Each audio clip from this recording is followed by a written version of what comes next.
যাবে না। নতুন বা এই চ্যাপ্টার পড়নি এবং যারা পড়েছো একসাথে কিছু ইম্পর্টেন্ট টপিকসগুলো আমরা আজকে আলোচনা করব, যেগুলো তো আমরা আটকে ছিলাম। আমার মনে আছে যেগুলো তো আমরা আটকে ছিলাম সেগুলো আমরা আজকে একটু দেখবো আর ইম্পর্টেন্ট টপিকসগুলো আমরা আলোচনা করবো। ফার্স্টেই দুটো টার্ম আমরা দেখতে পাচ্ছি চ্যাপ্টার করে, অভিযোজন, অভিব্যক্তি। কেউ একজন বলো আমাকে, অরণ্য বলো, অভিযোজন আর অভিব্যক্তি একটা সেন্টেন্স আমাকে পার্থক্য বলো। দীর্ঘ সময় ধরে হয় কি হয়? শারীরবৃত্তি এবং গঠনগত চেঞ্জ আসছে দীর্ঘ সময় ধরে। এটা আমার পরিবেশের সাথে মানিয়ে যাওয়ার জন্য কাজে লাগছে না লাগছে না? লাগছে। তাহলে তাকে বলছি আমরা অভিযোজন। আর অভিব্যক্তি কি?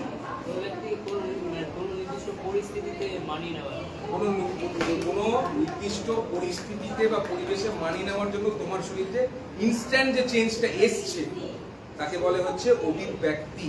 যেমন অভিব্যক্তি একটা উদাহরণ দিই, আমি যদি বাতাসে ঘুরার জন্য আমার অভিব্যক্তি কি প্রয়োজন হতো? আমার বলো, ডানা প্রয়োজন হতো। আমার ডানা আসেনি, তো আমি কমফোর্টেবল না বাতাসে, ক্লিয়ার? কিন্তু আমারই একটা জাত ভাই আছে, কি নাম? বাদুড়, ব্যাট, স্তন্যপায়ী প্রাণী। সে কিন্তু বাতাসে ওড়ে, তার কিন্তু ডানাটা মডিফাইড কি? হাত। তাহলে ও এটা কি অভিব্যক্তি? ক্লিয়ার হয়েছে? আমার অভিব্যক্তি হচ্ছে হাতটা এমন করে মডিফাই হয়েছে যাতে হাতটা আমি পেনটা হোল্ড করতে পারি বা কোনো অস্ত্র হোল্ড করতে পারি, ক্লিয়ার? কিন্তু বাদুড় যেহেতু এই সব থেকে দূরে গিয়ে কি করলো না, বাতাসটাকে বা হাওয়াটাকে আকাশটাকে জয় করলো, তো ও কি করলো, হাতটাই আঙুলগুলোই মডিফাই হয়ে ডানায় রূপান্তরিত হয়ে গেল। রূপান্তরিত হয়ে যাওয়াটাকে বলে অভিব্যক্তি, যেটা ওর কিসের অভিযোজনে সাহায্য করছে? ওড়াতে সাহায্য করছে।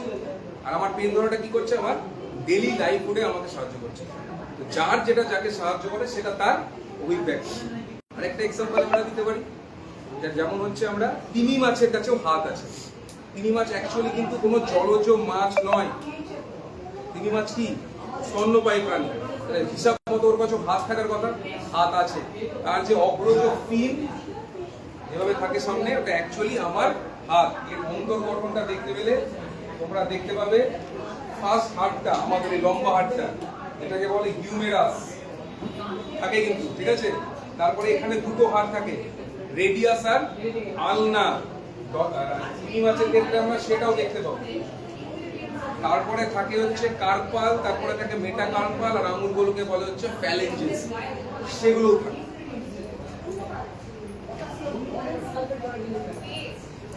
এক্সরে করলে আমরা তিমি মাছের হাতে বা তিমি মাছের ডানায় আমরা এই স্ট্রাকচারটা দেখতে পাচ্ছি, ক্লিয়ার? তাহলে এটা স্তন্যপায়ী প্রাণী স্ট্রাকচার তো, কিন্তু ও ডানায় রূপান্তরিত করেছে, মানে অভিব্যক্তি করেছে, যার জন্য কিসে সাহায্য করছে? ওকে জলজ অভিযোজনে সাহায্য করছে। আমাকে তো সাহায্য করছে না, কারণ আমার কাছে ডানার পাতলাটা নেই, ক্লিয়ার হচ্ছে? এটা হচ্ছে কনসেপ্ট অভিযোজন এবং অভিব্যক্তি। Yes or no? কোনো ডাউটস? কোনো ডাউটস? অভিযোজন আর অভিব্যক্তির টার্মটা সম্বন্ধে কোনো ডাউট নেই? নেক্সট টপিক হচ্ছে আমরা মিলার এবং উরের একটা পরীক্ষা পড়েছিলাম, বারবার পরীক্ষায় আমি দিই জিনিসটা। মিলার ও উরের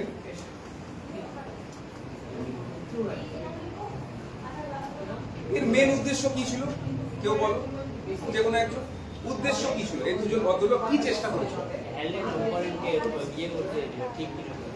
হ্যান্ডেন এবং ওপারিনকে ঠিক প্রমাণিত করতে চেয়েছিল, ভুল না, ঠিক প্রমাণিত করতে চেয়েছিল। এবং এদের উদ্দেশ্য ছিল পৃথিবী যে সৃষ্টি হয়েছিল, ওরা যে আমাদেরকে দিয়েছিল কনসেপ্টটা যে জল থেকে প্রাণের সৃষ্টি, মানে জলে প্রথম হাইড্রোকার্বন গুলো পাওয়া গেছিল।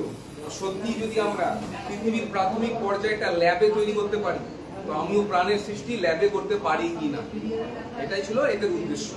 তার জন্য ওরা কি করেছিল? তার জন্য ওরা করেছিল একটা ফ্লাস্কে সমুদ্রের জল নিয়েছিল, সমুদ্রের জলকে ফুটিয়েছিল, ফোটানোতে কি হয়েছিল? স্মলে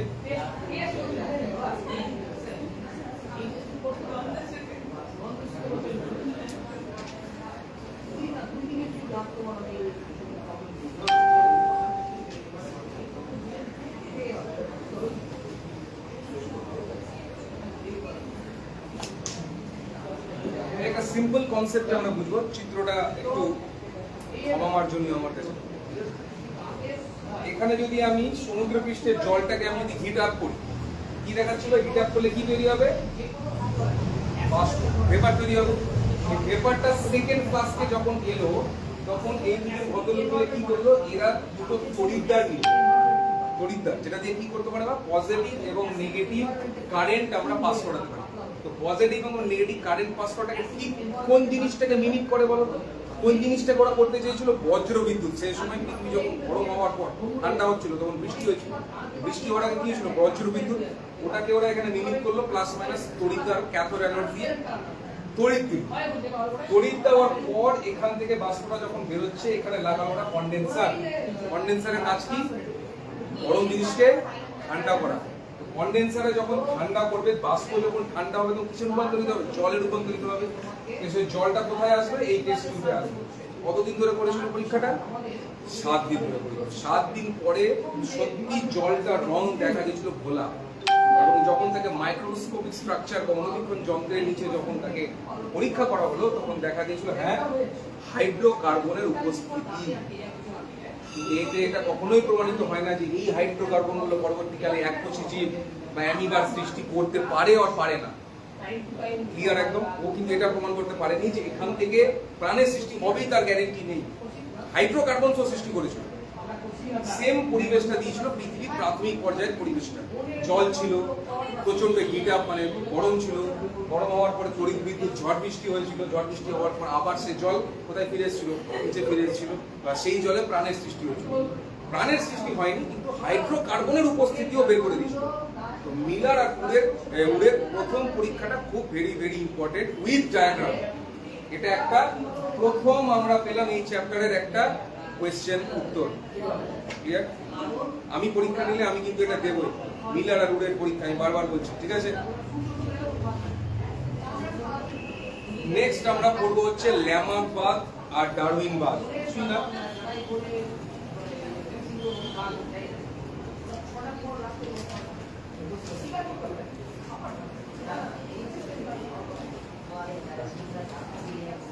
কিছুই না, পড়ানোর মতো কিছু নেই, পড়ানোর মতো কিছু নেই। ল্যামার্ক ভদ্রলোক কি করলেন? ল্যামার্ক ভদ্রলোক আমাদের অভিযোজন এবং অভিব্যক্তি সম্বন্ধে কিছু মতবাদ দিলেন, এবং স্যার চার্লস ডারউইন, যাকে আমাদের বায়োলজির আইনস্টাইন বলতে পারবো, তিনি কি করলেন? তার কিছু মতবাদ দিলেন। কিছু ল্যামার্ককে সাপোর্ট করে, কিছু মতবাদ ল্যামার্ককে সাপোর্ট করে না। আলটিমেট কে দিয়েছিল? Charles Darwin. আপনার বিখ্যাত বইয়ের নাম তো বলতে পারবে? Very good, origin of species বইটাতে উনি এই মতবাদগুলো দিয়েছিলেন, চার্লস ডারউইন। ঠিক আছে? এতে কি প্রমাণ করেছিলেন? অভিযোজন এবং অভিব্যক্তি। যেমন একটা ছোট্ট এক্সাম্পল দিয়ে দিই। ল্যামার্ক বলেছিলেন লম্বা গলাওয়ালা জিরাফের সৃষ্টির পিছনে কিছু কারণ। ল্যামার্ক কি বলেছিলেন? কারণ বলো।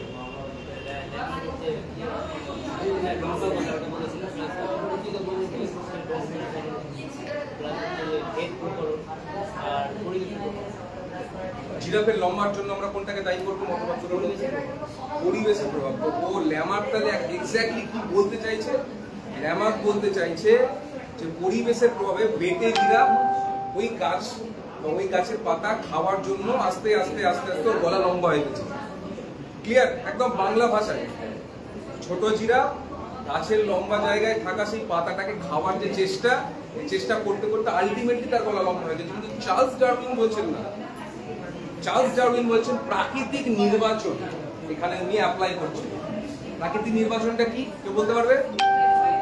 প্রাকৃতিক নির্বাচন মানে হচ্ছে একটা জিরাফেরই 4টে বাচ্চা হয়েছে, 4টে বাচ্চার মধ্যে 2টো বাচ্চার গলা ছোট এবং 2টো বাচ্চার গলা হয়েছে লম্বা।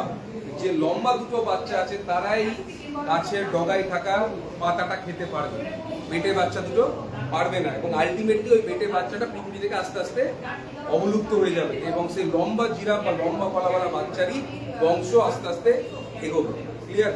তাহলে প্রাকৃতিক নির্বাচন, যেখানে ল্যামার্ক কিন্তু জাস্টিফাই করতে পারছে না। ঠিক আছে? আর কি কি ছিল? আর কি কি মতবাদ ছিল বলো? ল্যামার্কের আর কি কি মতবাদ ছিল যেগুলো মোটামুটি? হ্যাঁ হ্যাঁ, তুমি বলো, একটা এক্সাম্পল দাও।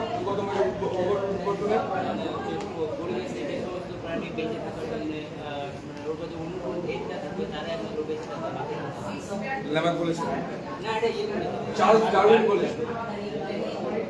আর কি বলেছে? ভেদ বা প্রকরণ কে দিয়েছে? ভেদ বা প্রকরণ মতবাদটা কার? হেরপা প্রকরণ, চার্লস ডারউইন। হেরপা প্রকরণ কি বলছে? হেরপা প্রকরণ বলছে দুটো স্পিসিসের মধ্যে যখন ক্রস হবে, দুটো স্পিসিসের মধ্যে যখন ক্রস হবে তখন যে নতুন অপত্যটা সৃষ্টি হবে, সে নতুন অপত্যর কাছে কিছু নতুন চারিত্রিক বৈশিষ্ট্য আসবে, যেটাকে বলবে ভেদ বা প্রকরণ। সাপোজ এক্সাম্পল, আমি সৃষ্টি হয়েছি আমার বাবা এবং মায়ের মাধ্যমে, ঠিক আছে? আমার কাছে বাবারও কিছু বৈশিষ্ট্য আছে, আমার কাছে মায়েরও কিছু বৈশিষ্ট্য আছে। ডারউইন বলছেন ওটা বাদেও তোমার কিছু আলাদা বৈশিষ্ট্য আছে বডিতে, শারীরবৃত্তিক বা গঠনগত, সেটা আমাকে পরিবেশে বাঁচিয়ে রাখতে সাহায্য করে। ভেরি ভেরি ইম্পর্টেন্ট ভেদ বা প্রকরণ, ঠিক আছে? আমার মধ্যে যদি চেঞ্জেস না আসে, আমি পরিবেশে মানিয়ে নিতে পারবো না। আমার বাবাকে এখন যদি অ্যাপেল আইফোনের আইপ্যাড কিনে দেওয়া হয়, উনি চালাতে হিমশিম খেয়ে যাবে, কিন্তু আমি পারছি। মডিফিকেশন আমার মধ্যে এসছে, আমার ছেলে মেয়ের মধ্যে আরো কিছু মডিফিকেশন আসবে। এটাই বলতে চেয়েছে তোমাকে টিকিয়ে রাখতে গেলে এটা করতে হবে। ক্লিয়ার? এখনকার ডগি বা এখনকার কুকুরদেরকে তুমি যদি জঙ্গলে ছেড়ে দাও, সার্ভাইভ করা খুব মুশকিল, 50% চান্স। এখনকার কুকুর যেগুলো আছে রাস্তায় ঘুরে, কিন্তু এই কুকুরই আজকে থেকে 200 বছর আগে জঙ্গলেই সার্ভাইভ করেছে। তার মানে মডিফিকেশন এসছে, নিজেকে মানিয়ে নিয়েছে কোথায়? এই পরিবেশের সাথে। বাঁচতে গেলে মানিয়ে নিতে হবে। ক্লিয়ার? ক্লিয়ার? ডোমেস্টিক ক্যাট বলে কিছু ছিল না তোমাদের বাড়ির আশেপাশে যে ঘুরে বেড়ায় ছোট ছোট, ডোমেস্টিক ক্যাট বলে কিছু ছিল না। There were always big cats, always big cats.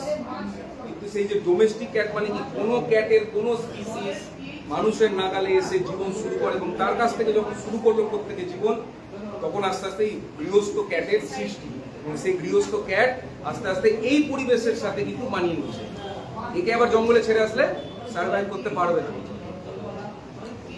খাঁচার সেই বদ্রি পাখিগুলো দেখো, বাইরে ছেড়ে দিলে শেষ, বাঁচতে পারবে না। বুঝতে পেরেছো? এখান থেকে এই টপিকটা কভার হওয়ার পর এখান থেকে তোমরা পড়বে হচ্ছে ত্রুটি। ভেরি ভেরি ইম্পর্টেন্ট হচ্ছে ল্যামার্কের ত্রুটি। অবশ্যই বললাম মতবাদ ফার্স্টে কে দিয়েছিল? ল্যামার্ক। তারপর ওটাকে মডিফাই করেছিল কে? Charles Darwin. আর ল্যামার্কের ত্রুটিও কিছু ধরিয়ে দিয়েছিলেন, ঠিক আছে? সেই ত্রুটিগুলো কিন্তু পড়তে হবে। ল্যামার্কের ত্রুটি বলেই আছে বইয়ের টপিকে, ল্যামার্কের ত্রুটি পড়তে হবে, ঠিক আছে? নেক্সট, তোমরা খুব কনফিউজ হয়েছো একটা টপিকে, সমসমস্ত অঙ্গ আর সমবৃত্তীয় অঙ্গ। ভালো করে দেখো, জিনিসটা বুঝো ভালো করে। এটা বুঝে নিলে এই চ্যাপ্টারে আর কিছু নাই।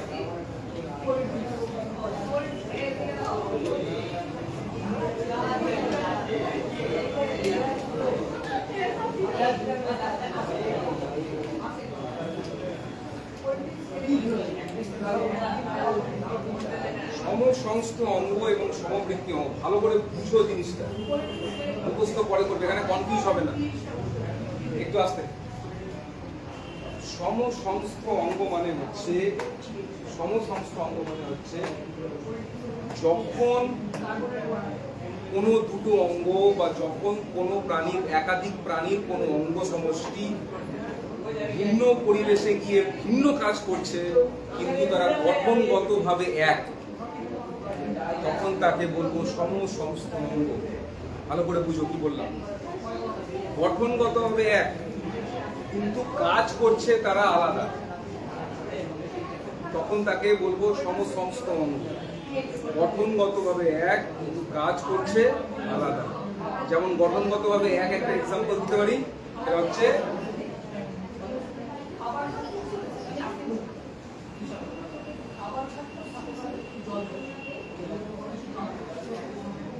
মানুষের হাত। যদি আমরা দেখি, ভালো করে দেখো, মানুষের হাতে আমরা পাবো ফার্স্টে বড় হাড়টা পাবো, সেটাকে বলে হচ্ছে, এই হাড়টাকে বলে হচ্ছে হিউমেরাস। কি বলে? হিউমেরাস। এখানে থাকে হচ্ছে রেডিয়াস, আরেকটা কি থাকে? আরেকটা কি থাকে? আলনা। রেডিয়াস এবং আলনা। ক্লিয়ার? রিস্টের এখানে থাকে হচ্ছে কার্পাল। কি থাকে? কার্পাল। তারপরে কি থাকে? মেটাকার্পাল। তারপরে কি থাকে? ফ্যালেঞ্জেস। তাহলে কটা হাড় পেলাম? একটু মুখস্থ করতে হবে এটা, ঠিক আছে? হিউমেরাস, রেডিয়াস, আলনা, কার্পাল, মেটাকার্পাল আর ফ্যালেঞ্জেস। এই যে গঠনটা দেখছো হাতের এই গঠনটা কিসে সাহায্য করে? ধরতে, হোল্ডিং পশ্চার, ঠিক আছে? নেক্সট যদি এরকমই একটা স্ট্রাকচারের আমি একটা অঙ্গ দেখি কিন্তু কাজ আলাদা দেখবো, কেমন একটা এক্সাম্পল দিই।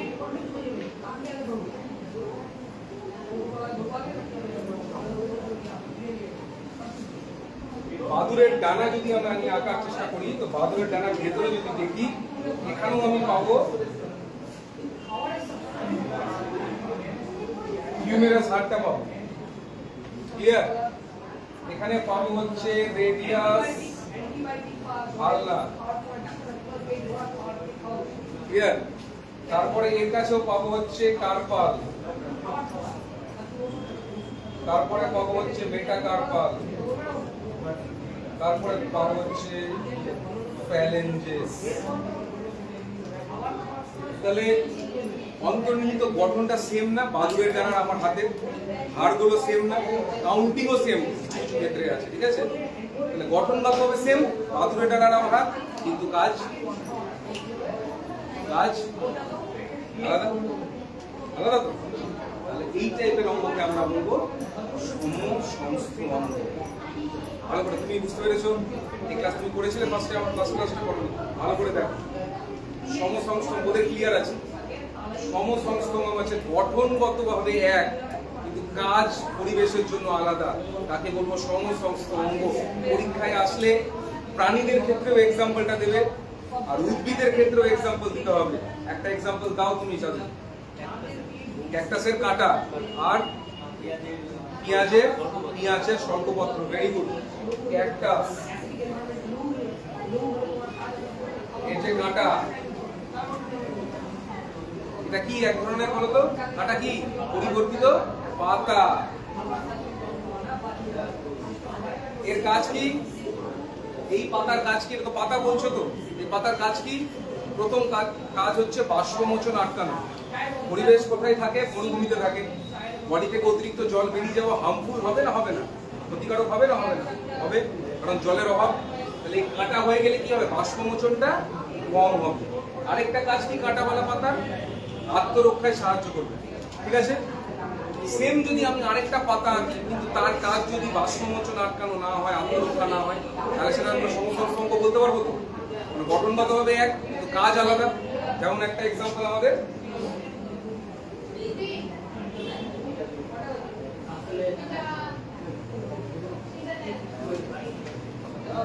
পেঁয়াজ টাইপের আমি আঁকার চেষ্টা করেছি।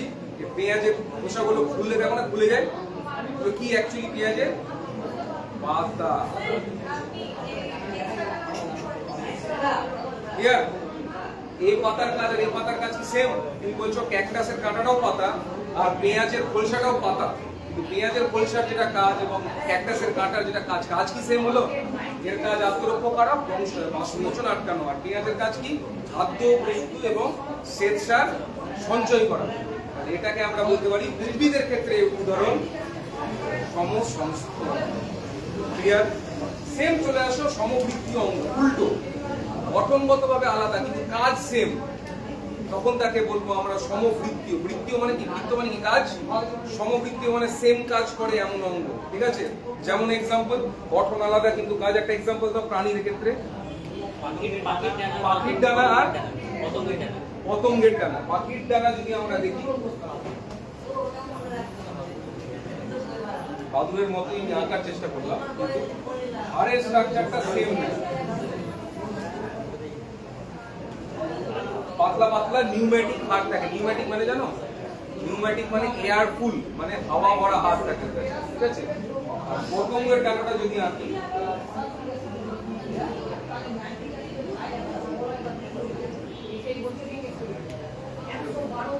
গঠনগতভাবে কি সেম? দুটো ডানা দেখতে একই লাগছে কিন্তু কাজ, এও উঠতে সাহায্য করে, এও উঠতে সাহায্য করে। তাহলে এই টাইপের আমরা অঙ্গকে কি বলবো?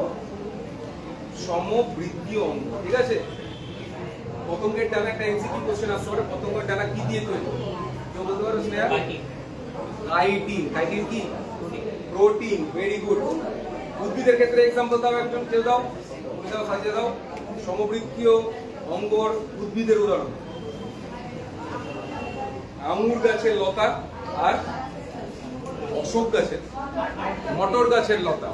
আঙুর গাছের লতাটা কি? আঙুর গাছের লতাটা কি? পরিবর্তিত কি?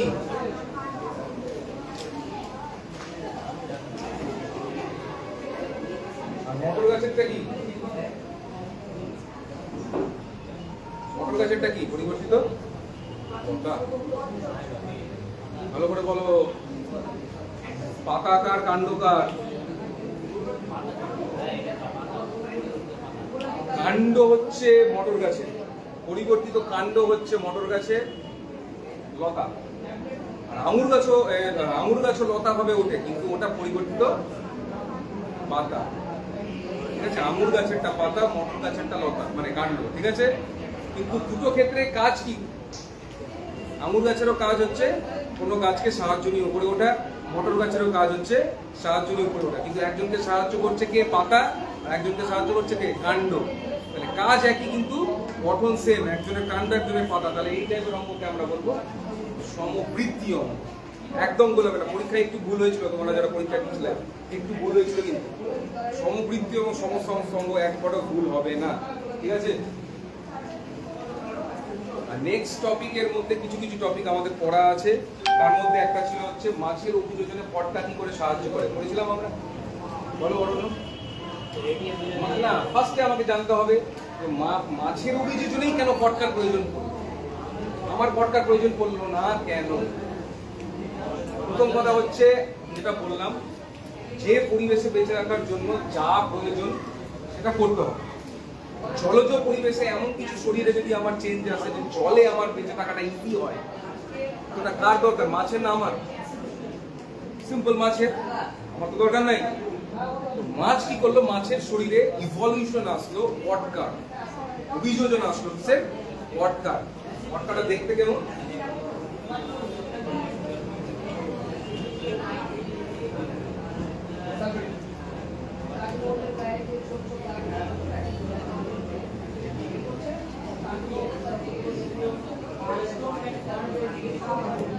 পটকাটা দেখতে কাইন্ডলি এরকম টাইপের। ঠিক আছে, পটকার কাজ হচ্ছে, পটকা যদি চুপসে যায় তো মাছ সঙ্গে সঙ্গে ডুবে যাবে, আর পটকা যদি ফুলে যায় তো মাছ কি করবে?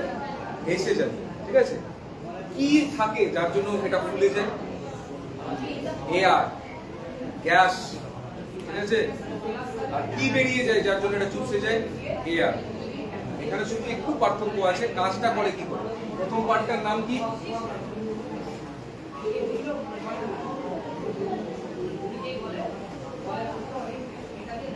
প্রথম পার্টটার নাম হচ্ছে রেড গ্ল্যান্ড বা রেড গ্রন্থি। মনে আছে? এই রেড গ্রন্থিতে কি করে? এই যে আমি লাল দিয়ে গেছি, এগুলো কি? পাতলা পাতলা আর্টারি, বা ইংলিশে বলতে গেলে আর্টেরিওলস, বা আরেকটু বলতে গেলে বলতে পারো ক্যাপিলারি। ঠিক আছে, এই পাতলা পাতলা রক্তের জালকগুলোর মাধ্যমে, রক্তের মাধ্যমে আসে হচ্ছে এয়ার। কি আসে? এয়ার।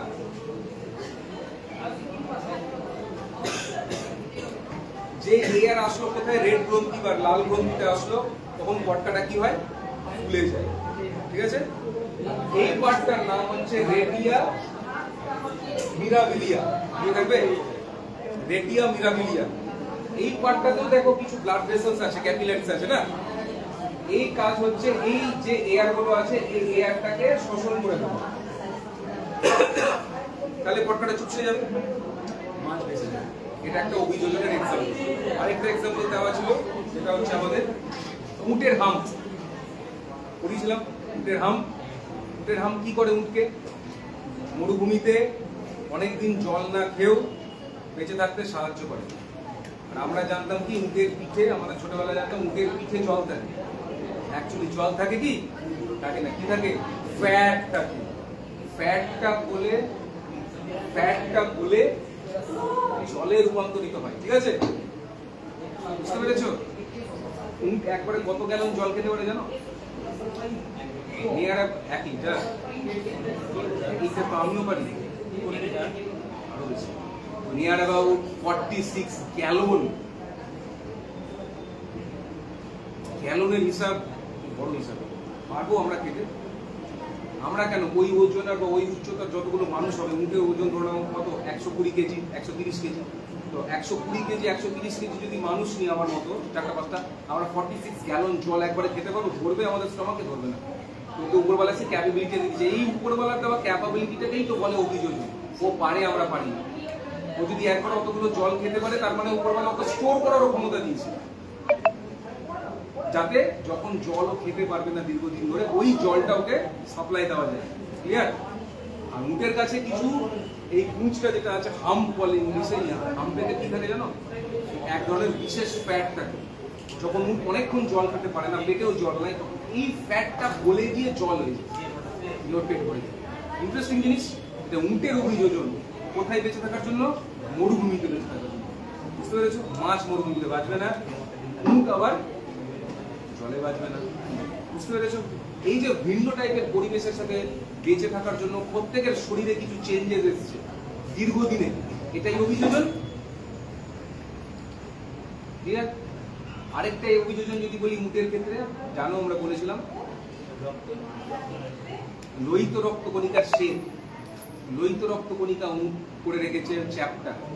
তুমি বলো, একটা পাইপ যদি হয়, এই পাইপে এই গোল গোল টাইপের যদি মলিকুল থাকে, এ ফাস্ট ছুটবে না এই চ্যাপটা চ্যাপটা যদি মলিকুল থাকে, এ ফাস্ট ছুটবে? বলো। এই বাধা পাবে না বারবার করে যেতে যেতে? আর এটা আমাদের গুলো হয় এই সাইজের, উঁটো স্তন্যপায়ী প্রাণী, আর আমার উঁটেরটা হয় হচ্ছে চ্যাপটা চ্যাপটা, কি আরবিসি, রেড ব্লাড সেল। ঠিক আছে? রেড ব্লাড সেলের প্রকৃতিও চেঞ্জ করে ফেলেছে, তাই অভিযোজন। কিন্তু রক্তটা ব্রেনে যতই গরম করুক, ব্রেনে ঠিকঠাক করে যায়। আমরা শুনি না গরমে স্ট্রোক করে গেছে মানুষ, মানে এটা কি? রক্ত যতটা দরকার ব্রেনকে ঠান্ডা রাখার জন্য যায় না, তখন স্ট্রোক করে যায়। ঠিক আছে? এটাকে ইসচেমিয়া বলে, হাইপক্সিয়া বলে মেডিকেল টার্মে। কিন্তু এর ক্ষেত্রে সে প্রবলেমটা নেই। মুখের লোহিত রক্তকণিকা চ্যাপটাও দ্রুত ব্রেনে চলে যাচ্ছে যতই গরম করুক। তাহলে এটা ওর ক্ষেত্রে অভিযোজন তো, বেঁচে থাকার জন্য একটা ইজি জিনিস, ইজিয়েস্ট ওয়ে তো। তাহলে আমরা বলতে পারি এটা অভিযোজন মুখের ক্ষেত্রে। আরেকটা এক্সাম্পল দাও।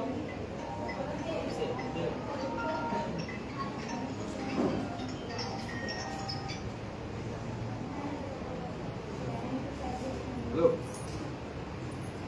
হ্যাঁ,